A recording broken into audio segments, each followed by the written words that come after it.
Les gars, énorme match hier soir en Ligue des Champions entre le Paris Saint-Germain qui s'est imposé 2-0 contre Liverpool au Parc des Princes lors du match aller de Ligue des Champions. Et franchement, il y a beaucoup de choses à dire parce que le PSG, est-ce qu'ils vont réussir à faire le même exploit au match retour à Anfield?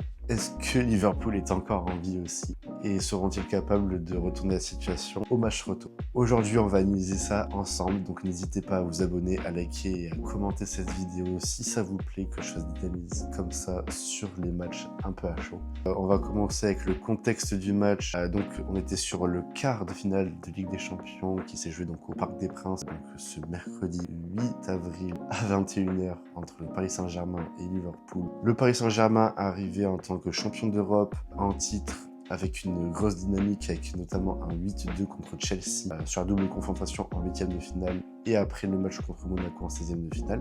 Liverpool de son côté est dans une période assez compliquée, notamment à l'extérieur, avec plusieurs défaites récentes. Et surtout, Arne Slot a fait un très gros choix dès le début en mettant Mohamed Salah sur le banc dès le coup d'envoi.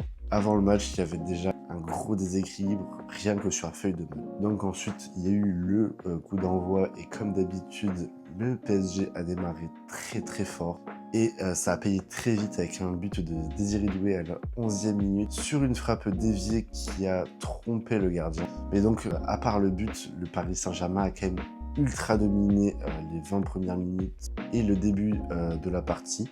Ils ont carrément dominé et là, il faut être honnête, Liverpool, ils ont mis carrément le bus et en fait, ça explique un petit peu l'ADN actuel des grosses équipes qui ont carrément peur du Paris Saint-Germain car ils mettent tous le bus quand on voit des grosses équipes contre Liverpool. En fait, on le croirait en Ligue 1 parce que là, c'est pas Nantes, c'est pas Le Havre, c'est pas je sais pas qui. C'est Liverpool quand même une équipe qui est quand même taillée pour jouer la Ligue des Champions et faire des résultats en Ligue des Champions. Eux, ils mettent le bus. Là, c'est-à-dire que là, il y avait 70% de possession pour le Paris Saint-Germain. Donc, c'est-à-dire qu'ils avaient que 30% de possession.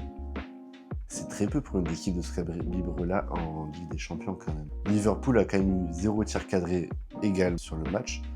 Donc ça montre aussi que Paris a dominé quand même ce match-là. Et dans l'intensité et dans le jeu, on a vu une équipe totalement dominée de la part de Liverpool. Donc franchement, je le dis, c'est rare de voir Liverpool à ce niveau-là en Ligue des Champions, car ça reste quand même une top team capable d'aller loin en demi, en finale, voire potentiellement, s'ils ont un bon parcours, de gagner la Ligue des Champions. Mais cette année, toutes les équipes qui veulent jouer se prennent beaucoup de buts, donc les grosses équipes, ils veulent pas se prendre beaucoup de buts, donc mettre le bus. Et donc moi, je trouve ça triste d'en arriver là quand t'es fan du PSG, quand t'es fan de foot français ou fan de foot tout court. Mais après, le seul problème du PSG, c'est qu'ils auraient dû tuer le match car Dembélé, il rate plusieurs grosses occasions, il y a même une frappe sur le poteau et plusieurs situations mal gérées. On aurait pu être à 3, 4-0, voire 5-0 même.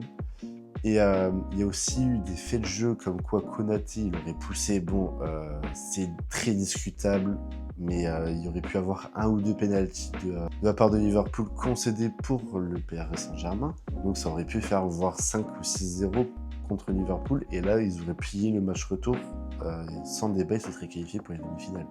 Donc ils sont rentrés à la pause sur le score de 1-0, et après, bon, deuxième mi-temps, pareil, domination totale, et deuxième but de Kvaratskhelia à la 65e minute. Et là, c'est du très lourd. Kvaratskhelia fait la différence tout seul, il élimine le gardien et marque. But de crack, clairement l'homme du match. Donc passons maintenant à l'analyse tactique. Ce match, il résume. Donc on va passer maintenant à l'analyse tactique. Ce match, il se résume en une seule chose. Le Paris Saint-Germain a été supérieur dans tous les domaines, que ce soit techniquement, tactiquement ou physiquement. Liverpool a joué très défensivement, comme je disais tout à l'heure, en mettant le bus devant les cages avec un système à 5 derrière. Franchement, mettre 5 défenseurs, ça tue le foot. Même quand tu mets 3 défenseurs avec 2 pistons, on sait très bien que les pistons, ils vont descendre à 5. Et moi, les défenses à 5, je trouve que ça tue le foot. À part la Juventus, quand c'était à 3 défenseurs avec Bonucci, Chiellini, Barzagli. À part celui-là où j'aimais bien quand il y a 5 défenseurs. Là, j'aime pas du tout les 5 défenseurs. Bref, à part ça, même comme ça, ils ont souffert tout le match à 5. Ils se sont pris 2 buts. Et franchement, le Paris Saint-Germain, ils ont pris une grosse option au match retour. Donc la défense à 5, comme on peut le dire, ça sert à rien et ça tue le foot. Et franchement, le match de Liverpool, offensivement, c'est très inquiétant parce que 0 tir cadré, très peu d'occasions, on les a très peu vus dans le camp du Paris Saint-Germain. Et il n'y a eu aucun danger réel de la part de Liverpool sur les cages ou dans la zone du Paris Saint-Germain. Même le coach Arne Slot a reconnu en interview plus tard que son équipe avait souffert durant le match et qu'il c'était mieux si ils avaient pu s'attaquer. Et franchement, ça, il fallait le voir avant. Parce qu'on s'attend à ce que le Paris Saint-Germain ait le ballon de base, qui vont presser le ballon quand ils l'ont pas. Mais ça, il faut le voir avant en mettant des joueurs techniques, des joueurs qui savent faire la différence seuls avec le ballon et qui savent faire la passe au bon moment pour devenir dangereux dans la zone adverse en fait. Mais grosso modo, Liverpool est venu pour limiter la casse au Parc des Princes, pour jouer tout au match retour à Anfield. Et ce qui sauve Liverpool actuellement, c'est que malgré tout ça, Liverpool est encore en vie car ils se sont pris que 2 buts. Et au vu du match, c'est presque un miracle parce qu'ils auraient pu s'en prendre 4 ou 5 en fait. Le gardien Mamardashvili, il a sauvé plusieurs situations de but sur des frappes et surtout le retour est à Anfield en fait. Le retour est à Liverpool, à Anfield. Donc le coach sait que ça va être à Liverpool. Les supporters vont pousser parce qu'il n'y a que 2-0 et c'est largement faisable. Ils l'ont déjà fait plein de fois, notamment avec le 3-0 contre le Barça.